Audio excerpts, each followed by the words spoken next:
আমি একটা নতুন গল্প বলতে চলেছি। আমার গল্প দেখুন তোমরা, দেখে তোমরা কেমন লেগেছে কেমন লেগেছে বলুন, দেখে আমার গল্পটা কেমন লাগে। বোকা কুমির ও চালাক কুমিরের গল্প। বোকা কুমির একদিন শিয়ালকে বলে, চল আখ চাষ করবো। আখ চাষ করে বলে বোকা কুমির, আখের তুই নিচেরটা নিবি, আমি উপরেরটা নেব। তাই তাই তাতে খুশি হয়। বোকা কুমির বলে, আচ্ছা আমি ওটাই নেব।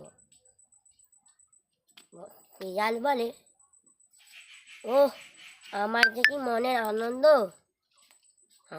যে কেন আবার ঘোরা দে না না না না আবার বলে বোকা কুমির বলে, শিয়াল বলে, ওখানে ও দাঁড়াও। আমার যে মনে যে আনন্দ ঘোড়ার দিকেই প্রচুর মিষ্টি খেতে, যে প্রচুর রসাল। আহা পেট ভরে যাচ্ছে আমার, জল খেয়ে যে লিখতেও মরে যাচ্ছে। বোকা কুমির বলে, তুমি চলো, তুমি আলু চাষ করবো। তুমি আলু গাছের নিচেরটা নেবে আর আমি উপরেরটা নেব। শিয়াল তাতেই খুশি হয়।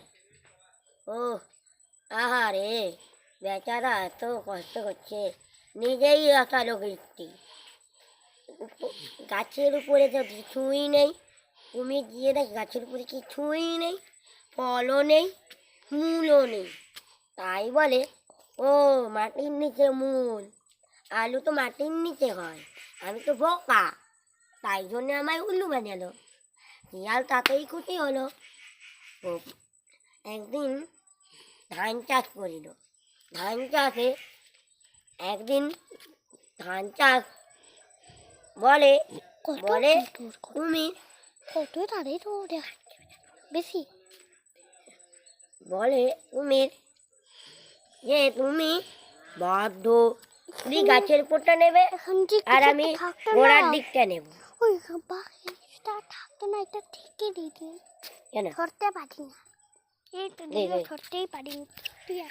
কুমির যখন বলে, ও ধানের গাছের অর্ধেকটা আমি নেব আর অর্ধেকটা তুমি নেবে।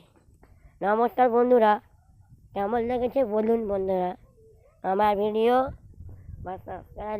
লাইক বা সাবস্ক্রাইব করে দেবে। আবার আমরা ভিডিও বানাবো। Tata, bye bye.